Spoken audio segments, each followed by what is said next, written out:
राज किया, उन्हीं के लोगों, उनको ही अगर आप बाद में सपोर्ट निकाला इसके लिए गाली गलौज करके अगर निकाल रहे बाहर, तो इसे मैं सम्मान नहीं कहूँगा।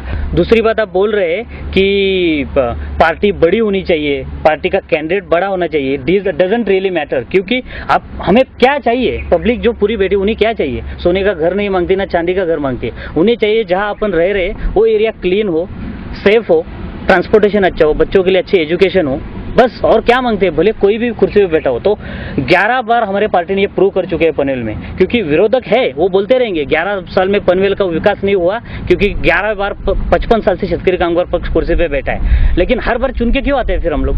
हर बार हम लोग चुन के आ रहे हैं। ये इसका सबूत है, पूरे तमाम वोटर जो हमें देख रहे हैं ना, वो सपोर्टर है। पार्टी बड़ी हो या छोटी, अगर अपना कार्यकर्ता में अच्छा पोटेंशियल है, वो कार्य करने की क्षमता रखता है, तो कार्य हो सकता है। Doesn't matter from which party he is. Kiran ji, आप कुछ भी बोलिए, लेकिन मैं तो यही मानता हूँ कि कांग्रेस अगर ऊपर सरताज लेके बैठी है, तो मेरे हिसाब से तो छोटे शहरों में भी, छोटे पनवेल जैसे शहर में भी कांग्रेस ही प्रोग्रेस ला सकती है। क्या कांग्रेस प्रोग्रेस लाएगी? कांग्रेस पार्टी क्या किया है? 2.5 साल उनके पास नगर पालिका की भी सत्ता थी, क्या किया है उन्होंने? और देखिए, पार्टी बड़ी छोटी, उससे मैं आपको पहले भी बोल चुका हूँ, आज हमारी पार्टी जो है वो लोगों के एजुकेशन के बारे में सोच रही है, लोगों के वेल बीइंग के बारे में, क्लीनलीनेस के बारे में, ट्रांसपोर्टेशन के बारे में सोच रही है। कांग्रेस पार्टी जो आप बोल रहे हैं, उन्होंने क्या, आज महंगाई आसमान छू रही है। तूर दाल जब 25 रुपए थी, आज 100 रुपीज हो गई उनके सत्ता में। पेट्रोल के भाव आसमान छू रहे, ऐसा लग रहा है कि गाड़ी लूं, लेकिन पेट्रोल किधर से भरूं उसके लिए? आज सेफ नहीं है। घर से बच्चा स्कूल जाने के लिए निकलता है, कुछ भी हो सकता है उसको, उसकी बंदूक जैसे उसके सीने पे तान के रखी है किसी ने। सेफ नहीं है, ये डेमोक्रेसी नहीं है, हुकुमशाही जैसा चल रहा है यहाँ पे। कांग्रेस पार्टी रूल कर रही है, राज नहीं कर रही है, रूल कर रही है देश को। और ये हम लोग पनवेल में कतई बर्दाश्त नहीं कर सकते। हमारे बालाराम पाटिल, हमारे जो बेसिक नीड्स है ना, वही चाहिए। हम कुछ नहीं मांगते, बेसिक नीड्स हमको दे दो, अच्छा ट्रांसपोर्टेशन दे दो, सेफ लाइफ दे दो हमको, अच्छा एजुकेशन दे दो, वक्त पे पानी आना चाहिए गाँव में, बस। और क्या चाहिए हमें? और आप बोल रहे हैं कि कांग्रेस पार्टी देश भर में करेगी। मुझे नहीं लगता वो लोग पनवेल में कर पाएंगे, क्योंकि पनवेल के जो कांग्रेस कार्यकर्ता है वो खोखले हो चुके हैं। उनमें वो पोटेंशियल नहीं है जो सेंट्रल लेवल पे कांग्रेस के कार्यकर्ता बैठे हैं वो। इसके लिए Balaram Patil is only the candidate who can make the difference. ठीक है किरण जी, आपका भी कहना सही है। आप भी कह रहे हैं कि यहाँ पर सत्ता सिर्फ बालाराम पाटिल की आनी चाहिए, मगर बालाराम पाटिल अकेले भी क्या कर सकते हैं? वो भी लाचार होंगे, क्योंकि महाराष्ट्र में तो सत्ता आएगी कांग्रेस की, तो बालाराम पाटिल आप ये बोल रहे हैं कि सत्ता आएगी करके? तालमेल नहीं है ना। एक क्रिकेटर अगर ओपनिंग में उतरता है, अगर सामने वाला रनर जो है उसका नॉन स्ट्राइक में, दोनों में तालमेल नहीं है, रन आउट होना ही होना है। वैसे ही इनमें आपस में झगड़े हो रहे हैं, ये किसी और की गलती नहीं, इन्हीं की कुर्सी के लिए पूरा खेल खेल रहे हैं। इस गलती की वजह से ये लोग में झगड़े हो रहे हैं, इसके वजह से आज तालमेल नहीं है, सब जगह बगावत हो रही है। नवी मुंबई का एग्जाम्पल ले लीजिए, दोनों के दोनों सीट एनसीपी ने ले लिए। नामदेव भगत 20 साल कांग्रेस के लिए कार्य कर रहे थे, फिर भी उनको सीट नहीं दी, बगावत की उन्होंने। हर जगह यही चल रहा है। अमरावती में देखिए, प्रेसिडेंट प्रतिभाताई पाटिल के बेटे को डायरेक्टली सीट दी गई, जो कि विद्यमान एमएलए वहाँ पे मिस्टर देशमुख थे, उन्होंने इसके लिए बगावत की। क्योंकि लोग कार्यकर्ता के बारे में नहीं सोचते, खाली कुर्सी के बारे में सोचते। कार्यकर्ता को त्याग करने पे मजबूर कर देते, तो वो क्यों त्याग करे ऐसे पार्टी के लिए? और अब रही बात अलायंस फॉर्म करने की, इस तालमेल की वजह से वापस एक बार मैं आपको 100% बोल सकता हूँ कि 95 की पुनरावृत्ति यहाँ पे हो जाएगी, और वापस एक बार विधानसभा पे भगवा फड़केगा, और शेतकरी कामगार पक्ष और तीसरी आघाड़ी मिलके गवर्नमेंट फॉर्म करेगी और पनवेल और पूरे मुंबई का विकास करेगी। आपसे बहस करके कोई फायदा नहीं है, आप तो अपनी बात मनवा के रहोगे। मुझे भी ऐसा ही लगता है कि पार्टी भले कोई भी आए, कैंडिडेट भले कोई भी जीते, हमें तो मतलब है सिर्फ हमारे देश की प्रगति से और हमारे एरिया की विकास से। बराबर है, हमें तो यही चाहिए। बात मनवाने की अगर बात कर रहे हैं ना, बात हम क्यों नहीं मनवाए? क्योंकि हमने कार्य किए हैं, इसके लिए हम बात मनवा के रहेंगे ना। अगर कोई सच्चे दिल से, तहे दिल से काम कर रहा है, तो आप उसकी बात सबको माननी होगी।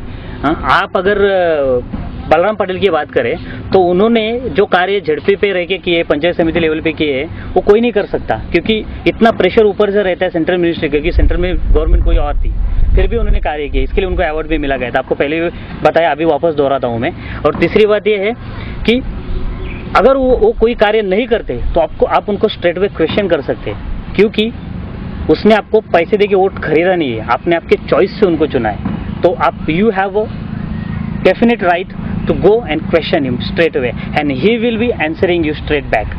क्योंकि मताधिक्य जो बोलते हैं वो मताधिक्य से वो चुन के आने वाले, तो उन्होंने किसी का वोट ऐसे पैसे देके या फिर कुछ एमिश देके खरीदा नहीं है। स्ट्रेट अवे लोगों ने उनको वोट करके वो चुन के आएंगे, ये मेरी गारंटी है। और आपको एश्योर करता हूँ कि जिस कार्य की आप एक्सपेक्टेशन कर रहे हैं, जैसे मेरे को सेफ्टी चाहिए, अच्छा एजुकेशन चाहिए, क्लीनलीनेस चाहिए, ट्रांसपोर्टेशन चाहिए, ये सब आपको मिलेगा, ये मैं एश्योर करता हूँ, प्रॉमिस करता हूँ on behalf of mister Balaram Patil. So please vote for Balaram Patil. ठीक है, आपकी बातें सुनकर मुझे भी ऐसा लगने लगा है, मेरा भी मत परिवर्तन हो गया है। मुझे भी ऐसा लगने लगा है कि मैंने भी अपना वोट बालाराम पाटिल को ही देना चाहिए, क्योंकि मुझे भी ऐसा लगने लगा है कि पार्टी भले कोई भी हो, बड़ी हो या छोटी हो, किसी भी पैमाने पर काम करती हो, बट जो कैंडिडेट है उनके ऊपर हमें विश्वास रखना चाहिए। उनके जो एजुकेशन लेवल है, उनके जो काम है, उनके पहले जो उन्होंने काम किया है, इनसे बहस कर इन्होंने मुझे मनवा ही लिया आखिर में कि बालाराम पाटिल सही में एक ऐसा कैंडिडेट है जिनको हम वोट करके अपने एरिया की, हमारे शहर की विकास कर सकते हैं। तो मेरा भी यही मत है अभी कि आप लोग भी, सभी व्यूअर्स जो भी हमें देख रहे हैं, बालाराम पाटिल को ही वोट करें। और मुझे भी इनकी बातें सुनकर और मैंने जो सुना है वो सब सुनकर कि मुझे भी यकीन हो रहा है कि बालाराम पाटिल ही ऐसे कैंडिडेट है जो हमारे पनवेल शहर का उन्नति कर सकते हैं और बड़ा अच्छा काम करेंगे 5 साल के लिए जब वो चुन के आएंगे। तो जब भी आप वोट करने जाओगे तो सब लोग ने बालाराम पाटिल को ही वोट करना चाहिए। धन्यवाद। धन्यवाद। Please vote for Balaram Patil.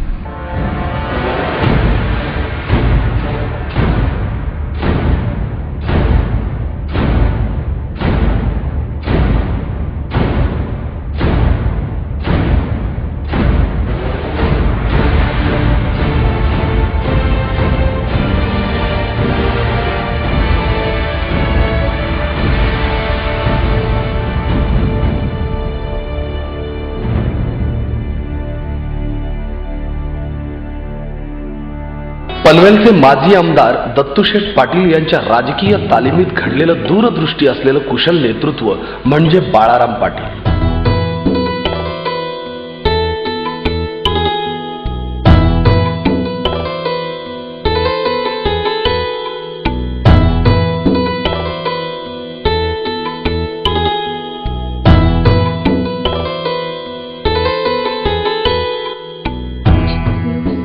दत्तूशेठ Patil यांच्या सुपुत्राला राजकीय वारसा लाभलेला असूनही राजकारणापेक्षा समाजकारणावर भर देताना त्यांनी समाजकारणातून राजकारणात अशी काही झेप घेतली की सारेच अवाक झाले।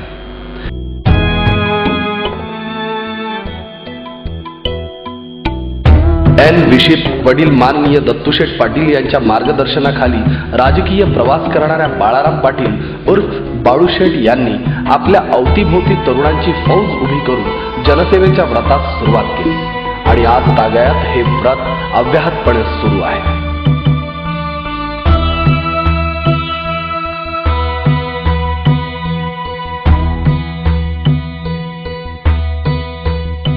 दत्तूशेठ पाटील यांच्याबरोबर शेतकरी कामगार पक्ष कार्यालयात येत असताना राजकीय, शैक्षणिक, सामाजिक कार्याचे धडे घेत बाळाराम पाटील यांची राजकीय कारकीर्द आकाराला येत होती। आपल्या कॉलेज जीवनात सर्वांच्या गळ्यातील ताईत बनलेल्या बाळाराम पाटील यांच्या मितभाषीपणामुळे व